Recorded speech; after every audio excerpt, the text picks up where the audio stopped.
Good evening. My name is Tom Garrett. I'm the chairman of the board of the Paducah Area Chamber of Commerce. Welcome everyone to the 2012 Mayor Commissioner Candidate Forum that's sponsored by the Chamber of Commerce.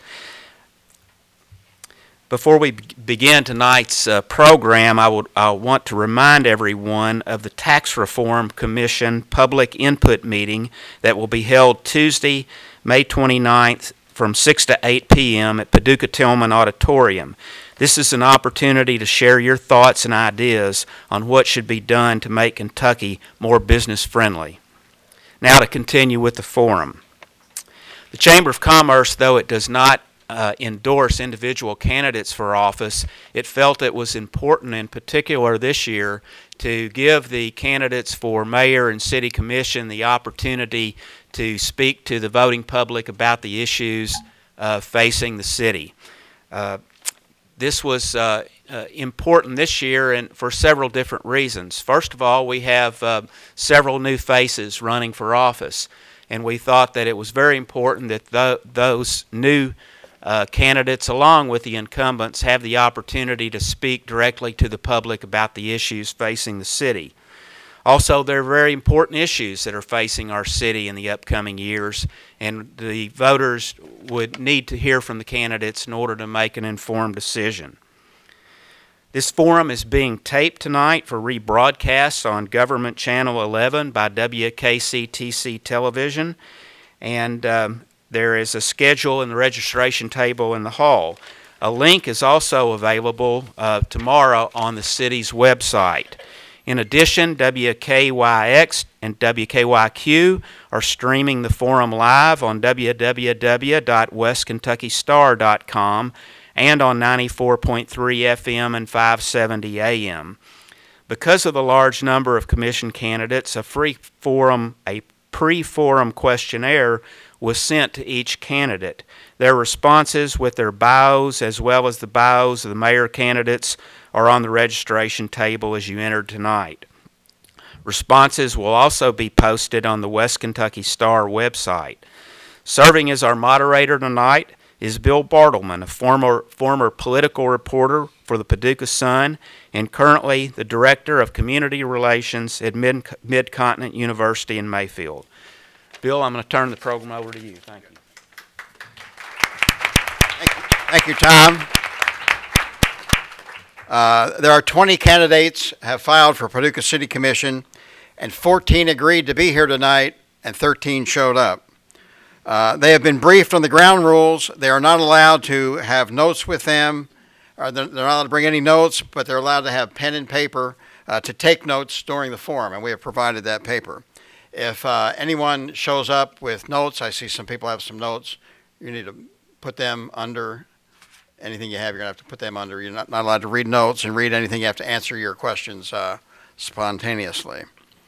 Each candidate will be given 1 minute to answer the question, but as moderator, I'll have the option, if necessary, to extend time by a few seconds or maybe up to 30 seconds to answer the question if need be.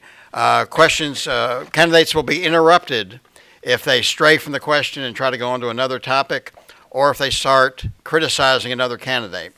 If they do criticize another candidate, and if I don't stop them on time, we may give that other candidate the option, the opportunity to respond to that. Time on the final question may be less than a minute if we're running out of time. Again, this is going to last for 60 minutes. We have 3 timekeepers. Ralph Young, David Morris, and Missy Ittenberg will be our timekeepers. We have lights here. If the orange light goes on, you have 10 seconds left. If the red light goes on, you're finished. And, and again, I'll interrupt you in some way, and we have police officers here. If you don't take care of my interruption, then we'll ask them to take heed. A drawing was held prior to the event to decide who would go first. And the winner, or maybe the loser of that, was Sandra Wilson, and she'll take the first question when we get to that. Questions will then be offered in alphabetical order next to the candidate, and we'll go around and continue that until we run out of time. I want to wish each of the candidates good luck, and let's have a good forum. First, I want each candidate to take a minute to introduce yourselves and tell us why you're running for City Commission. Ms. Wilson. First, I want to thank the Paducah Area Chamber of Commerce for hosting this forum. I can't even remember how many times I've sat out in the audience myself critiquing the people up here, thinking, why did they say that, or why didn't they say that? So for all of those times, I want to apologize. I'm really sorry, because now here I am. And I'm so excited about the opportunity to serve our community. I have been very involved for the past 25 plus years in economic development and also the development of the arts with the Carson Center and with the Greater Paducah Economic Development Council and with the Chamber of Commerce. And it just became clear to me, I've always been very active and wanted to serve the community, but in the last year, I just got that feeling in my gut that I really wanted to be more effective, and I felt like I could do that in a role of an elected official. So I look forward to that opportunity. Thank you all for being here tonight, and I look forward to serving you. Next is Eric Youngblood. Hello, my name is Eric Youngblood, and I am running for City Commissioner because I truly do believe I can make a difference. Other than that, I share the same sentiments as Sandra, and I'm cutting to the quick on this one and passing it right to Richard. Next is Richard Abraham.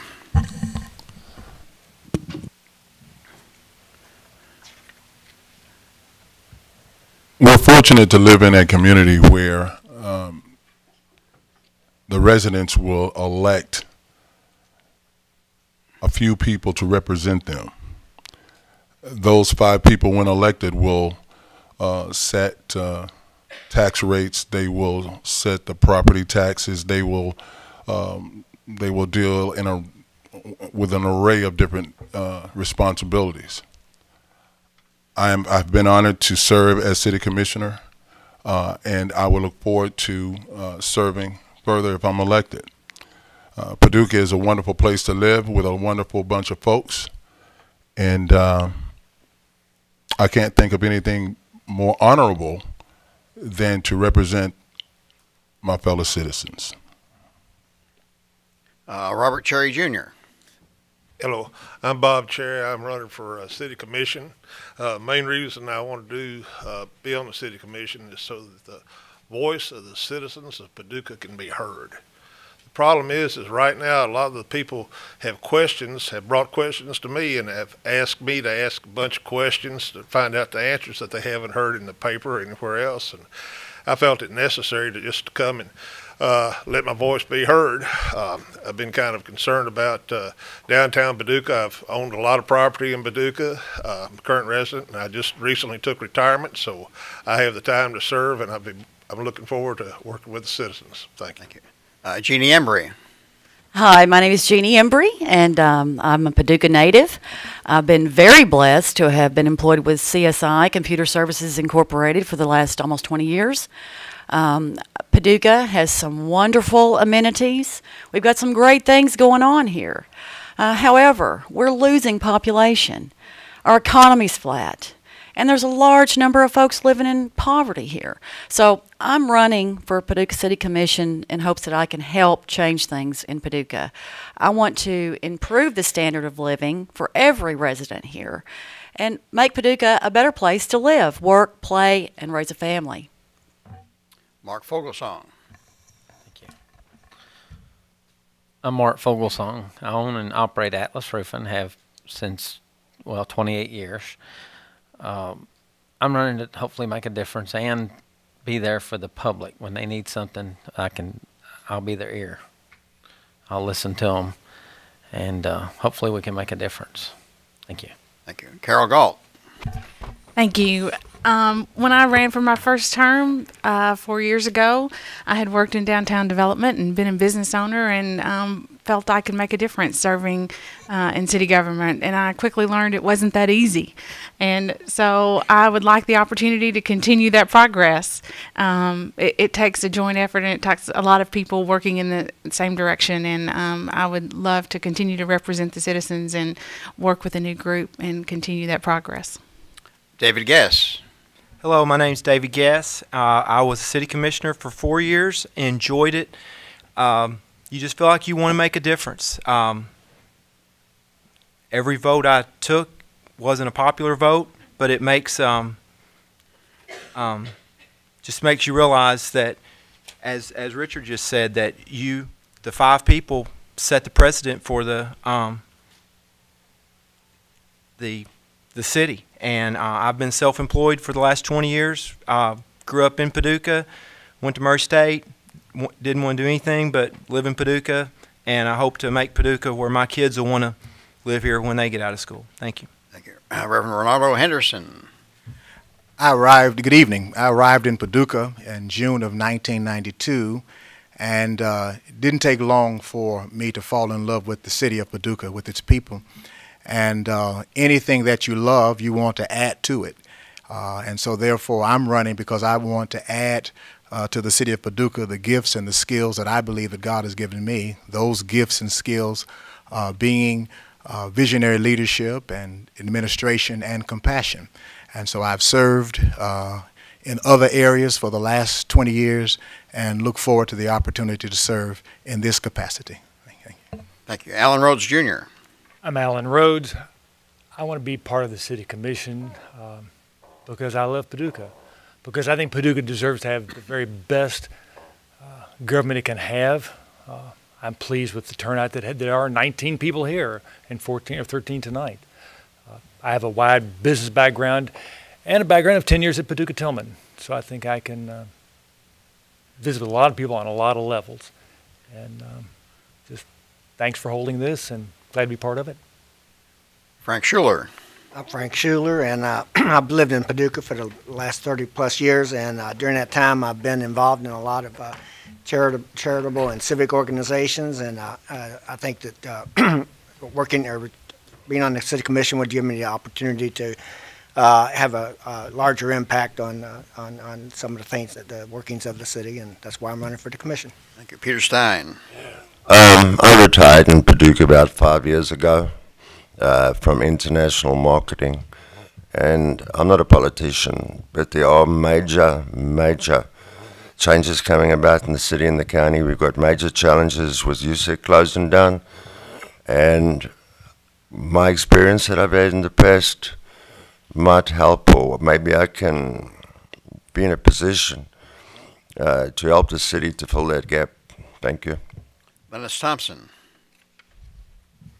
My name's Lennis Thompson. I'm not sure what I can say that hasn't already been said, but I grew up in Paducah. Unfortunately, my job moved me away in 1990, moved back in 97 because my wife and I decided this is where we wanted to raise our family. I want to be a city commissioner because I think my 32 years in financial background and management will help as the city moves forward in trying times to make the tough decisions. I understand the numbers. I understand what it is to make decisions that involve the numbers. So that's the reason I wanted to be a city commissioner. I want to point out that in the election on May 22nd, the field of candidates will be reduced to 8. It's a nonpartisan race. Those 8 candidates will then run in November and be elected to 2-year terms on the Paducah City Commission. Question 2, the first goes to Mr. Youngblood. One of the major issues facing the city and county residents this fall is a referendum on merging city and county governments to form a new government. Will you vote yes or no on the referendum, and why? Mr. Youngblood. Concerning the merger, I believe county judge did the right thing by having it placed on the ballot, because I feel as if it's the people's choice, and that's something I really do believe in, letting the people decide. I'm glad it's not a referendum issue, because we can truly see how the county residents feel versus the city residents. Other than that, it's just something that has to be answered at the polls. Will you vote yes or no? That's sort of a quagmire right there, because there are so many ups and downs for each side. You know, a lot of people have different views on their wins and whys, and I just feel like it should be something that's voted for by the public as a whole, and then we can go from there. Thank you. Mr. Abraham. Well, I haven't decided yet. There's information out that I'm looking at. This will be a historical event, and I want to encourage everyone prior to pulling the curtain in making that vote to get as much information possible. I think that would be the prudent thing to do. I'm still going over data, and for me to say here how I'm going to vote would be premature. So I'll leave it at that. I am still making my mind up. Mr. Cherry. Bob Cherry, I'm a pretty straight shooter. I'd vote no. Everybody I've talked to is against it. I went to the Chamber of Commerce meeting, and I don't care how you massage the numbers. They're saying, okay, the city used to be number 4. Now it's number like 15. But if we have a city-county merger, it will magically transform. It'll become a number 3. They didn't bring one job in. They didn't bring any taxes in. They just made it number 3 so everybody can congratulate themselves and go home. I think right now Paducah's like a fat kid that wants to get in the military. I think it needs to lose a lot of weight, get into shape, take care of the problems that the city has before we can even start to do a city-county merger. But I go along with the fact that it ought to be put on the ballot. If the city says no, we don't do it. If the county says no, we don't do it, and we let it die. We don't bring it back up, bring it back up, bring it back up. We put it to a vote and let her go. That's how I feel. Thank you. Ms. Embry. Yes, I support the concept of a merged government. And in any merger, there's always going to be trade-offs. And in fact, with any governance, there's going to be trade-offs. The trick's going to be able to figure out the inherent problems and mold a plan that's going to work in our region. It's unfortunate that there's so many folks out there in the county that have moved out of the city that have lost faith in some of our city leaders and government. So, but I'm leaning towards voting yes. It does define the legislative body, and the one thing that I do like about it is that it's equal representation. Your legislator, city commissioner, will actually represent you in the district they live. I think some years ago Paducah used to be represented that way, but the county is currently. So I'm leaning towards voting yes for the merged government, but I wholeheartedly support the decision of the people of Paducah and Cracker County. Thank you. Thank you. Mr. Fogelsong. I would vote no at this time. Everything that I've read, everything I've looked at, we did not look at merging the fire department. How's that going to be handled? We need to know those things before we vote something in. Police department, fire department, there's several services that need to be looked at and see how they're going to be linked together. And I just have to vote no at this time, just because the things that I've seen haven't been looked at and studied, and we need to look at that before we get into something that's going to cause us cost us money in the future. Or either way, we need to look at that, and that's what I'd like to see us do before we go forward. But it's up to the people. That's how I would vote. That's the question, and we'll see what they got to say. Thank you. Carol Galt. I'm having the hardest time, I think, because as an elected official, I want to do exactly what the people want to do. But in my own mind, I haven't made up my mind. I've looked at the numbers, I see the argument, and I support merged government in its concept. But when I look at what's on the table for the city and the county, I'm not seeing the cost savings laid out. I don't see where we would save money. I know that in the city, when we merged Public Works and Engineering, we saved $1 million. I'm sure those cost savings would come, but I would like to see where they would come. I would like to see that laid out a little more and study that in detail. I know that in some of the questions it was about reducing the payroll tax down to 1%. I had lots of questions about that. So I think I would like to see some of those cost savings proven, just as Mr. Fogelsong mentioned about the police department, about the fire department, those kinds of things. Thank you. Mr. Guess. As a city resident, what I've seen on the table, I agree with what Carol just said. I mean, I love the concept of a merged government, but there's a lot of unanswered questions, and a lot of my friends from Reedland, Lone Oak, they aren't for it. And I'm glad it's going to be a vote, and I like the concept of a merged government, but for what I've seen, I don't think I could support the resolution that's been presented. Reverend Henderson. I would support the city-county merger wholeheartedly, and let me tell you why. When I arrived in Paducah 20 years ago, Paducah was the 10th largest city. It is now the 15th largest city, which suggests that it's declining. And I really think it's time to move our city in a forward direction, and I think that the merger would be a launching pad to do that. I think that it will offer us an opportunity for new businesses. It would offer us an opportunity for growth. It would offer an opportunity to retain businesses.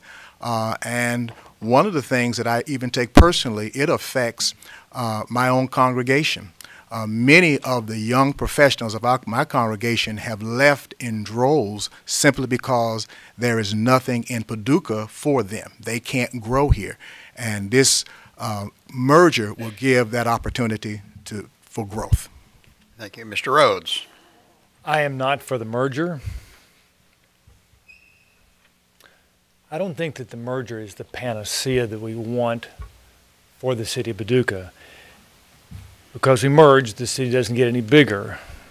We're still a community of 65,000 people, city, county. By the way, we are a micropolitan statistical area of 98,000. So if it's just about the dot, we've got that covered. I get the structure, but I really question the benefits. I think they are somewhat more elusive.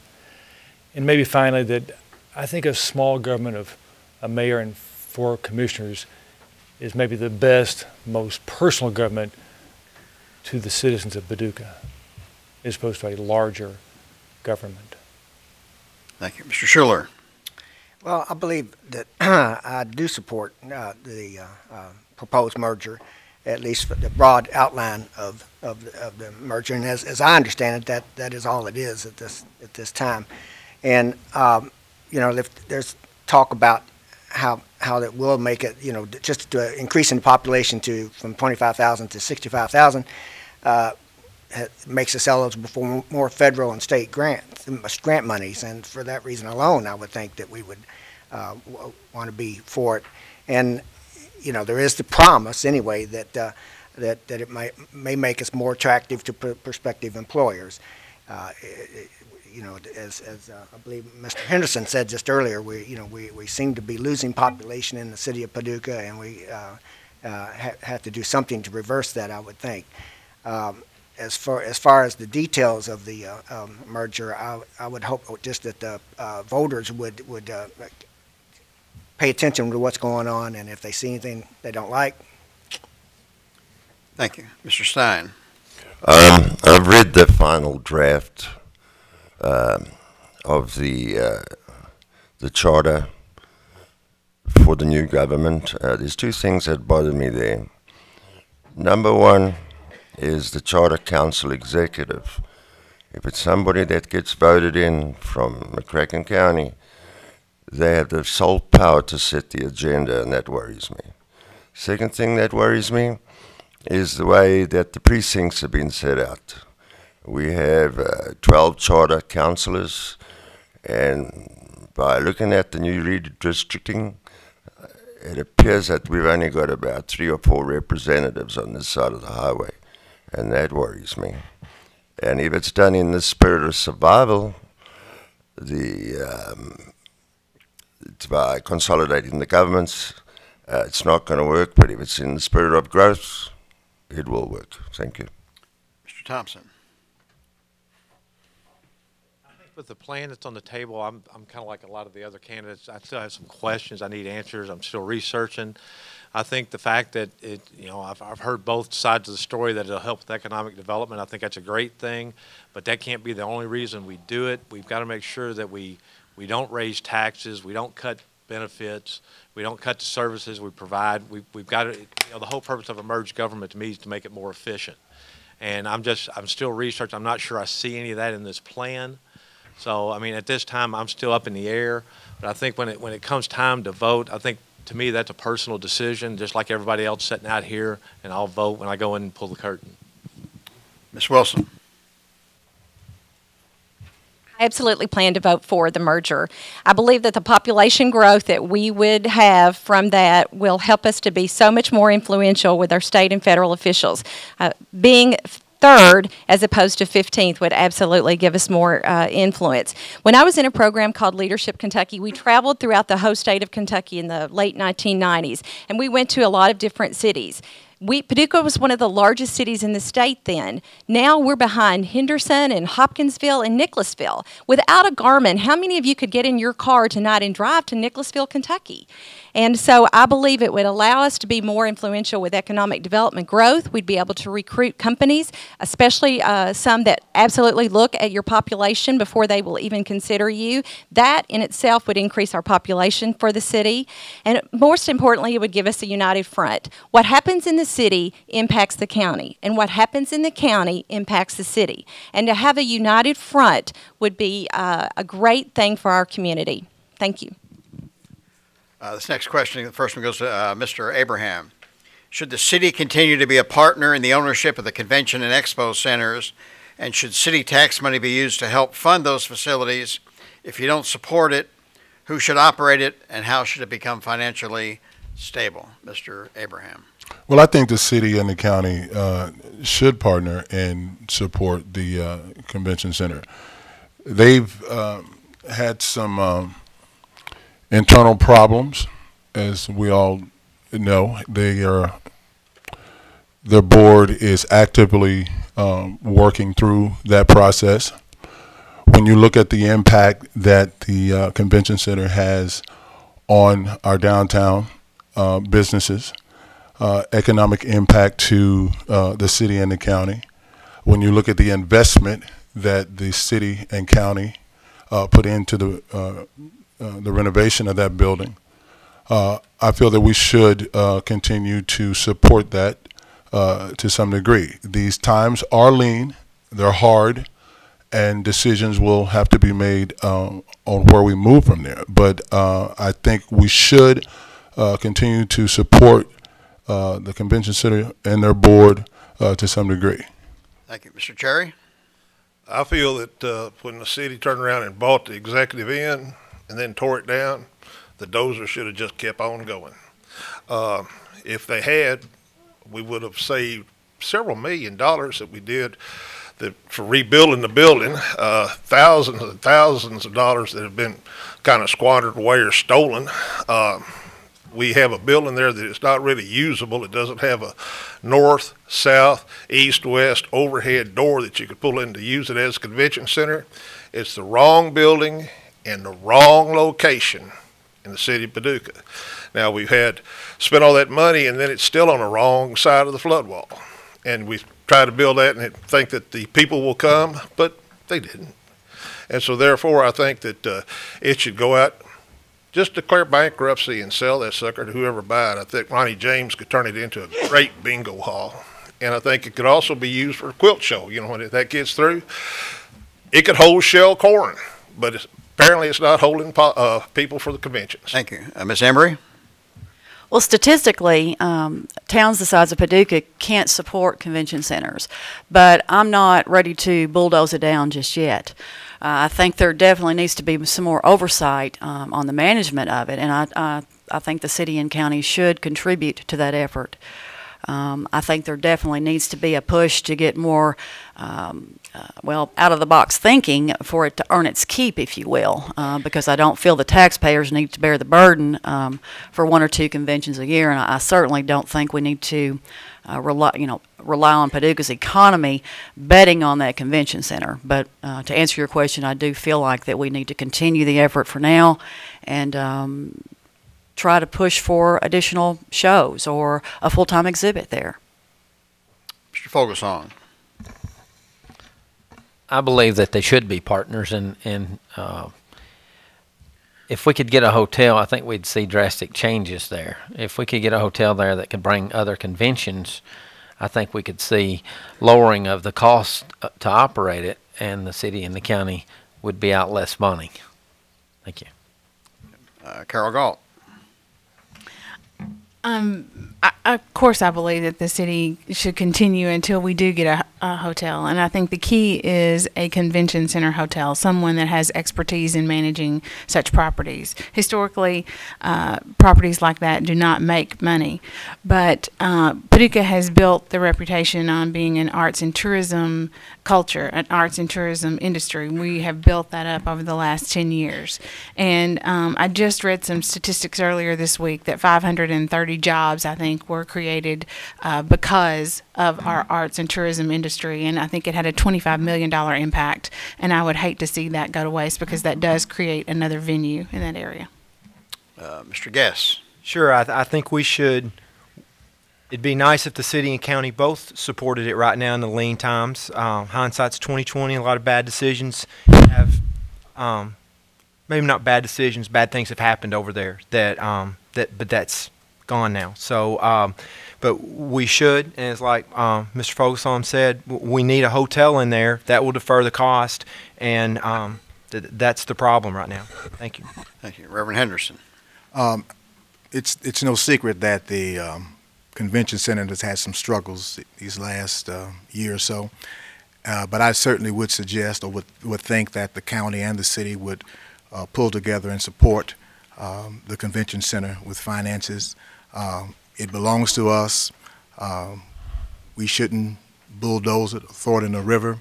We need to have some visionary thinking and see some creative ways in which we can make some things happen with the convention center. I agree with a couple of the other candidates that said a convention center and hotel would probably be a great thing. So yes, let's look at the convention center, not just at what we see, but what we can see down the road with that convention center. So absolutely. Alan Rhodes. Okay, the convention center should gain the support of the city and the county. I don't think we should visit the sins of past deeds at the convention center on the present management of it. I think it's pretty illogical just to walk away from it, considering the investment. And the hotel is going to be the key to this. I mean, the hotel, when we get it, and I think we'll get one, though I don't know anything, that should be the key to the convention center and the future of it. Thank you, Mr. Schuller. I'm not sure much else I could say to that hasn't already been said by the people who support it, and I certainly do. Paducah markets itself as a tourist attraction, and gosh, if we don't have a place for them to go when they come here, I don't know, what we would do. So I'm definitely in support of continuing to fund it. Thank you, Mr. Stein. The convention center is part of our economy in Paducah, so no, I wouldn't get rid of it. The next thing is you have to bear in mind when revenues start decreasing, the bickering starts between the city and the county. So economic development need to change their perspective. Right now they're reactive, they're not proactive. They need to be targeting innovative industries, not just specific small business, but they need to target specific industries to move into this area. It happened with the quilt show. It can happen with other industries. Thank you. Mr. Thompson. Ultimately, I'd like to see the city out of the real estate business. I don't think that's a function of the city. But right now, we've got a lot of money tied up in the Expo Center through debt, and I don't think we can just walk away. I think that we've got to be a little more creative in the use of it, turn it more into a multi-use type facility and not just rely on conventions. Paducah's not going to get a lot of big conventions. They're going to go to Nashville, Louisville, St. Louis. So I think we've got to figure out a way to use the convention center on a more multi-use level. Can you check that, make sure that's turned on? Okay, Ms. Wilson. I believe our community deserves a convention center, and our citizens deserve that. There are so many activities that can go on there. Do we really want to be a community in far western Kentucky that doesn't have that? There are still conventions going on in this state, and we want them to come here and visit us. And I believe it's jointly owned by the city and county, and the city and county should both step up and manage it. I think right now the Carson Center is managing it and running it and doing a very efficient job with it, and I appreciate the fact that they were willing to do that. And I have to say, I'm on the board of the Carson Center, and I'm proud that they've been able to manage the convention center efficiently. So I really believe that we should have it here in our community. Thank you. Mr. Youngblood. I believe the city and county should hold what they got and be optimistic about the future of Paducah. I think if we can weather everything else, we can hold out a little while longer, and I am very optimistic that someday there will be a 4-star hotel to accompany our convention center. Thank you. Thank you. Next question goes to Mr. Cherry first. There's been some discussion here. We talked about city-county merger, and there's been some people have brought up cooperation and efforts between the city and county. Are you satisfied with the cooperation that now exists between the city and county, and how do you think it can be improved, Mr. Cherry? I believe that we have a very good relationship with the county, Judge Newberry, and just recently I saw where he had decided to back away from the $900,000 purchase of the city of Paducah behind the flood wall out behind the Harley place to make a so-called soccer field, and decided to maybe use what the county already had. Boy, what a novel idea. Use what you got. For the schools and the soccer fields that they had, and to maintain those. And we'll get 5 or 6 soccer fields that are already built and be much cheaper, and we won't be that, that silly outlay of money. I believe that the city and county seem to have worked very well for about the last 150 years. And I don't, if it's not broke, don't fix it. I think that the city's residents get some additional benefits that are not available to those in the county, like refuge pickup and things of that nature, which is the reason I'm still a resident of the city. Thank you. Ms. Embry. Yes, well, anytime you have great minds working together, they don't always think alike. I think we have seen some infeuding for whatever reason, political personalities. I'm not sure, but that doesn't reflect well on the community. But I think the key to interpersonal relationships are you've got to first identify the needs, and of course be willing to, open and willing to new information, and then be willing to compromise. So I hope that, and I've seen a little better interaction here of late. So hopefully we can continue that momentum. Mr. Fogelson. I believe the city and the county can work together. We have had some problems sharing some of the costs and things like that of things, but we've come together on several issues. City and the county has, and I think that moving forward we can bring things together. We might not see eye to eye on everything, but we can sit down and come to an agreement. I think we can all work together. I don't see a problem there, but thank you. Thank you. Ms. Galt? This may be a bad analogy since he's sitting in the audience, but this is the way I look at it. I see the city and the county as a marriage. And, if someone were to report on everything that went on in the household and with me and my husband and every conversation that we had, it probably wouldn't be pretty when you read about it in the paper either. But it takes a lot of work. It takes a lot of effort. And there's a lot of conversation and a lot of give and take. And that's the way I see the county and the city working together. We have common goals. And we know that we're going to rise together and we're going to fall together. And as the administrations change and the ebb and the flow changes, it's the same thing, I think, and everyone goes in with the common goals. And we know that we're going to be better if we work together. And I see it from the inside, and that door of communication is always open. And I think that we have a good relationship, a really good relationship, a strong marriage, if you will. Are you inviting a reporter into your household? No, I am not doing that. David Gass. As Ms. Wilson said earlier, what's good for the county is good for the city, and what's good for the city is good for the county. When I was on the commission, we had a very good relationship. Lots of the cost of the burials, the GPDC, all that stuff was split right down the center. I don't really know why a lot of them, as one candidate said earlier, you start getting limited funds, something's got to give. So that's what I see it. I think we get along. We always have, and probably always will. Thank you, Reverend Henderson. I actually agree with Carol and with her analogy because the city and the county working together really is like a marriage. And in any marriage, there are going to be differences, there are going to be disagreements, but what makes the marriage work, what makes the marriage move forward, is that those two people put aside their personal biases and their personal opinions, and they work together to make it work.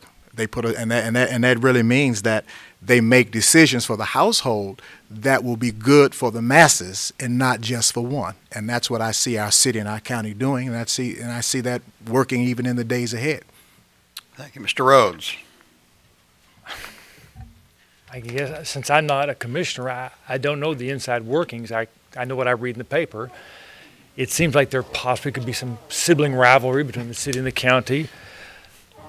That's probably not healthy. Yeah, like Ray said and Carol, got to work together. It's pretty ridiculous not to. Obviously with joint sewer, they are.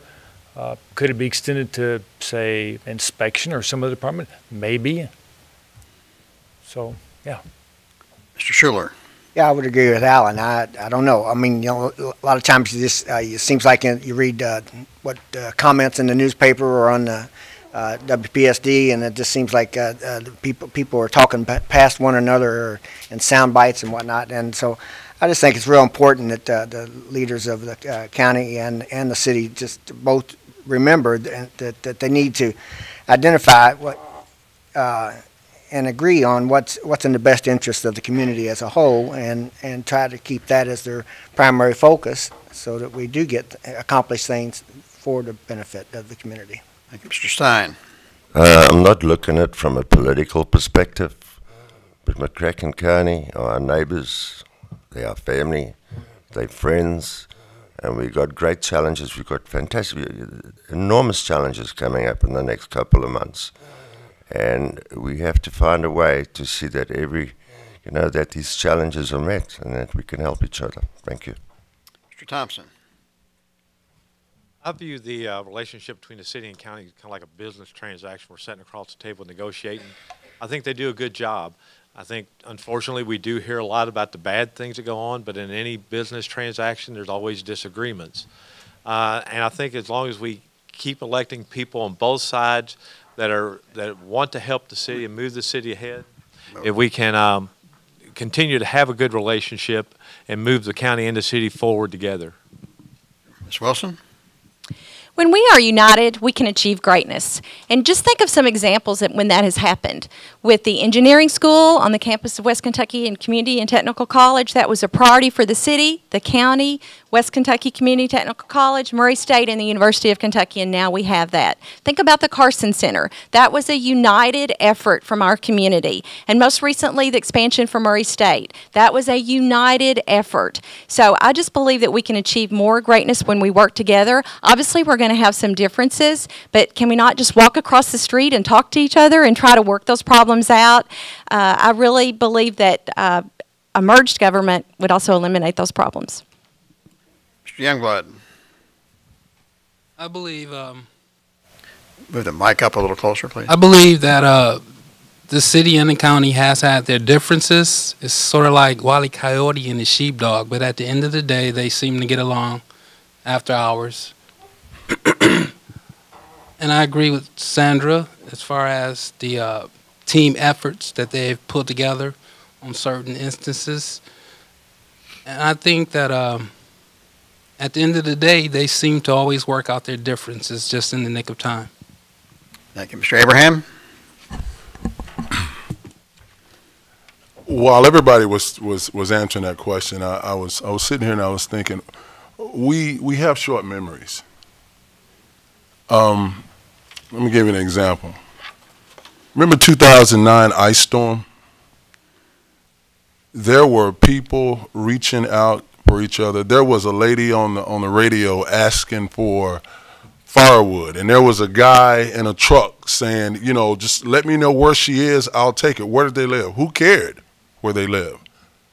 When the flooding happened, you saw city and county residents pulling together. You saw the emergency units come together, working together. Why? Because your house was getting ready to go underwater, and these guys over here wasn't going to let that happen. Where they worked, city, county, nobody cared. It's like when the sun comes up and everything is dry, then we're like, well, wait a minute. So I'm thinking when you think about who we are and what we mean to each other, a lot of these differences can be put aside. Time's up. Thank you. Next question goes to Ms. Embry. For the last 25, 30 years, the top priority of probably everyone elected to a city, county, or state office has been job creation, and it continues to be an issue today.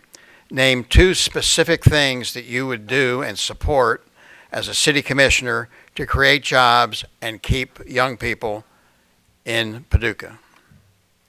Well, first, I hope that we are considering upgrading our port capacity here in Paducah, because I feel like that Paducah has potential to be a major economic hub for commerce once the Panama Canal project is completed. I certainly foresee the European and Asian trade ships coming up the Tennessee-Tombigbee waterway, and I certainly want to see them make Paducah their port of call. So I would certainly support efforts to get our ports up to capacity to handle those ships. Secondly, I think it's going to require some permanent, high-tech jobs, good-paying jobs that's going to attract our young folks and keep them here. And I would certainly support any lobbying efforts to get that done, to get us recognized here in Paducah. And of course, if we were one entity in the merger, that could probably become an expeditious possibility. Thank you. Mr. Fogelsong. I believe that we need to help local companies, local small business grow. If there's a potential, we need to be working with them. We need to be looking for the bigger companies to come in, but we're not going to get the Toyota plan or anything like that. We need to be working on local people. They're the ones that's here, they've been here, they pay taxes, and we can help them if there's any possible way to help them grow. That's what we need to be doing. Thank you. Thank you. Carol Galt. I think there are lots of things that we can do. We can continue to slug away at trying to get the Toyota plants. I do believe that there's opportunity to get those. But things like entrepreneurs, working with Paducah to continue giving small business incentives, helping think tanks grow, new initiatives like that help local businesses stay in this area and help them grow and retain the jobs that we have. I also think marketing Paducah is a great place to start a business. I think there's a world of opportunity to let people know that we have a low cost of living here, that we have an educated workforce, and we have lots of opportunity here. Sometimes I think that we're just kind of the best kept secret. So I think that we have lots of opportunity in continuing to help the chamber who markets that, help Paducah and GPEDC. Thank you, Mr. Guess. I'd say ditto to everything that's been said, but first and foremost, it's education. We've got to, I'm glad we've got 2 universities in town. I mean, we've got to increase the education level, postgraduate, undergraduate, everything. If we can get that to Paducah, I mean, MIT, 80% of all their graduates work within, I think, 60 miles. I mean, it's good. The engineering school's great, and you never know. A Toyota might come if we've got a lot of qualified workforce that is here. So I support the high schools, and the community, and getting Murray and the other colleges in here. Thank you. Mr. Henderson. Well, I think that the whole concept of merged government would help remedy some of our problem or some of our dilemma. Of course, what does that mean? That means that we have opportunities for increased businesses. We have opportunities for retention of businesses. And I think, like Brother Fogelson has says, we have opportunities to even provide some incentives for local businesses. But I think, for local businesses. And I think, though, we also need to create a culture that says to newcomers that Paducah is a great place. We want you here. We want you and accept your ideas and your thoughts. And together, Paducah can be a great place to raise a family and do all the things that we enjoy doing. Thank you. Mr. Rhodes. I think Paducah's toolbox is running over with, education, arts, culture, transportation, geographic look, all those things. The toolbox has plenty of tools. I just think that we're going to support Chamber and Paducah Economic Development. I mean, those are the guys that will go out and get these jobs. And on a local standpoint, like Mark and like Ray said, that you support, get local government to be a business-friendly and to support that local business that you already have. Mr. Schuler. Well, I think if we're going to get a Toyota plant, we better get a lot larger population somehow, some way, real quick. But that being said, I was reading an article in I think by the Chamber just earlier about in a survey showing that most of the employers in the area, Western Kentucky area, are mostly satisfied with the education and job-specific skills that prospective employees bring to them. That would suggest to me that we do have a good school system, a good vocational school, and we need to continue to try to improve on that. And the other suggestion that I would make towards is that we just continue to invest in projects, quality of life type projects, such as the Greenway Trail and other things that would make us a more attractive community to prospective and new and existing employers. So, Mr. Stein. We've reached a critical stage here. We're about to lose 1,200 jobs. And these are high-paying jobs. And you can take 100 small businesses to replace it. You're still not going to make enough revenue. There's only one thing that you can put at that site because it's too expensive to clean it up. I come from South Africa originally. They have a product down there called SASL, which stands for South African Synthetic Oil Limited. What they do is it's a refinery that processes gasoline from coal. We've got plenty of coal, we've got a dirty site, and we've got the technology down there. Now, I know it works because I put it in my gas tank for 20 years. And there's a possibility if we get the right team together, we could probably bring a refinery up. Thank you. Mr. Thompson. I agree with everybody. I mean, we've got a great city. We've got, transportation, everything everybody's heard. And I think we need to assess why we aren't getting the businesses here. I think we definitely have to support the small businesses that are here. They've been supporting Paducah for, as long as I can remember. I grew up here. And then we can't afford to lose USAC, but if we do, Mr. Stein's right, we've got to find something that'll go in the site. We've got to just work as a group between the city, the county, the economic development group, the chamber. We've got to go out and figure out why people don't want to bring their businesses to Paducah. Is it the tax structure? Is it the ordinances we have in place? What is it? But for some reason they don't want to come, and we have to determine it. Ms. Wilson. I believe we need to continue to increase our educational opportunities. We need to develop entrepreneurs in this area, help our local businesses expand, and then recruit from a targeted market. GPDC recently completed a strategic plan to help them to know what companies would consider locating in Paducah and what companies Paducah would want to locate here. What types of companies are growing now and looking for areas, what they need in this geographical area. We have a Riverport West now that has triple rail and is on the river. Not very many communities across the country have those resources. That's where we're out working.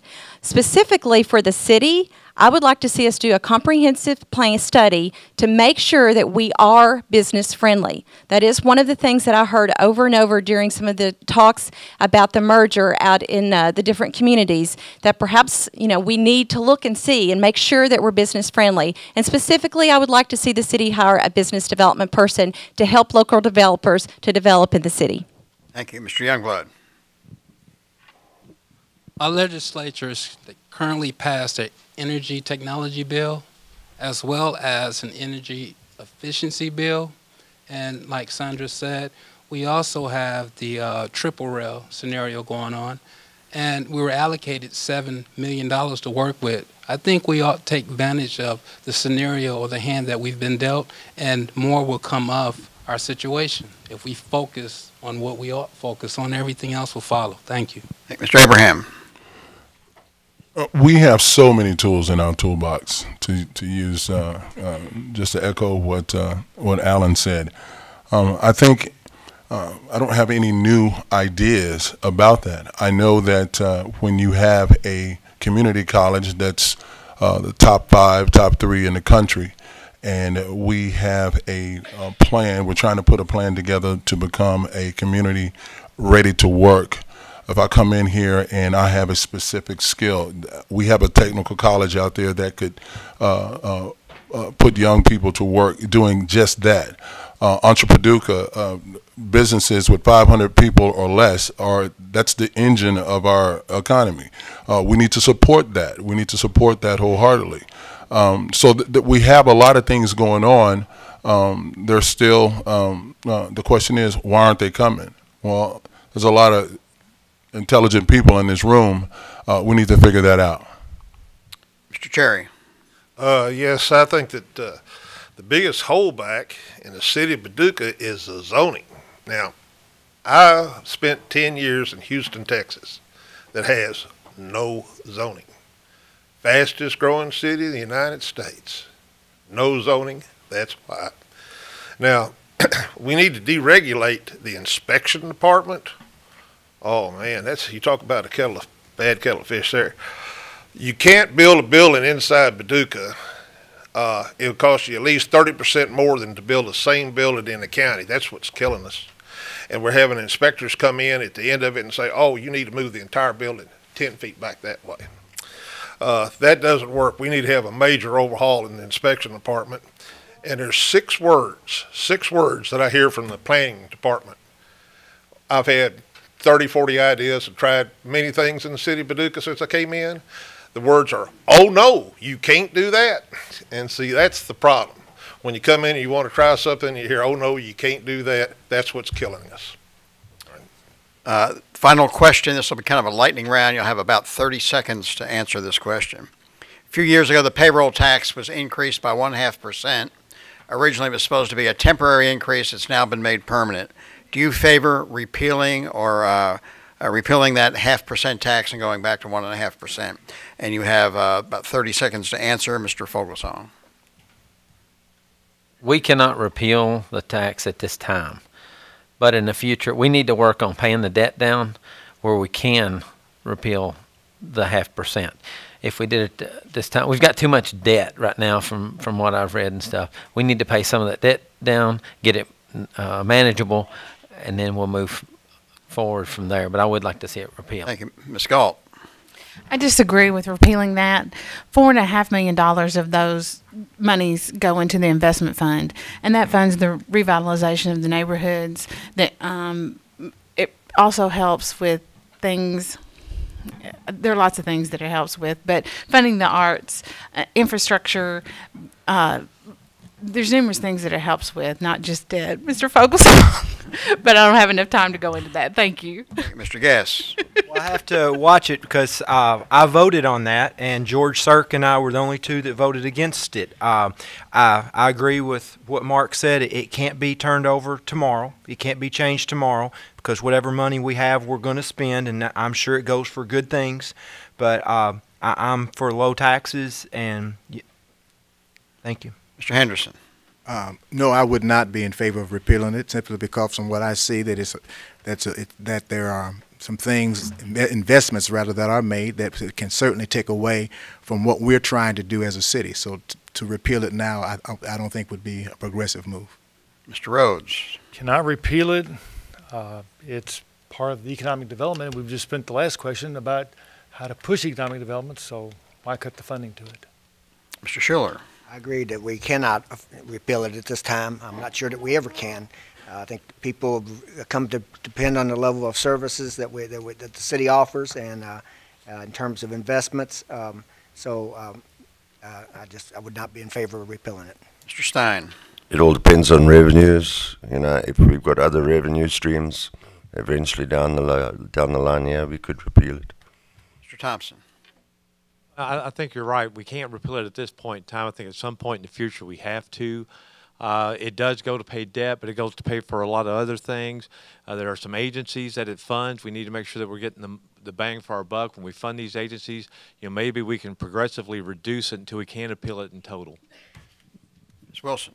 I would not be in favor of repealing it this time. It was set aside for economic development incentives and business development and infrastructure, and at this point we still need that in our community. If we can prove ourselves to be more successful in bringing in new jobs, then at some point maybe we might be able to. Mr. Youngblood.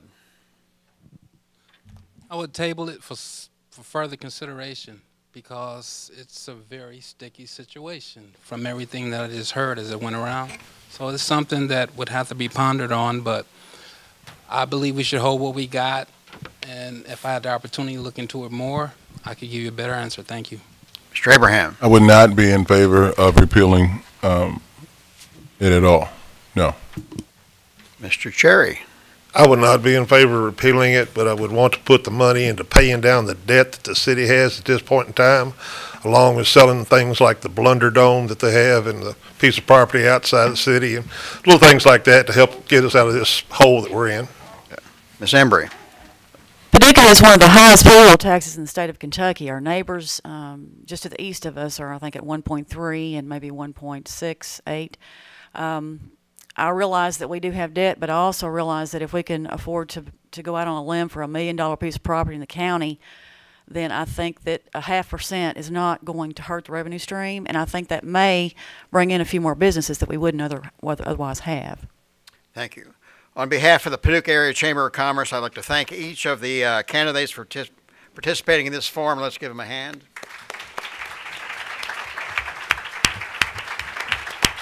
It's important that their views be given to the voters so they can make informed decisions. And the Chamber and everyone would like to encourage people to vote in the May 22nd primary, study the issues, and vote again in the November 6th general election. We'll now take a short break to convert to the Mayor's Forum.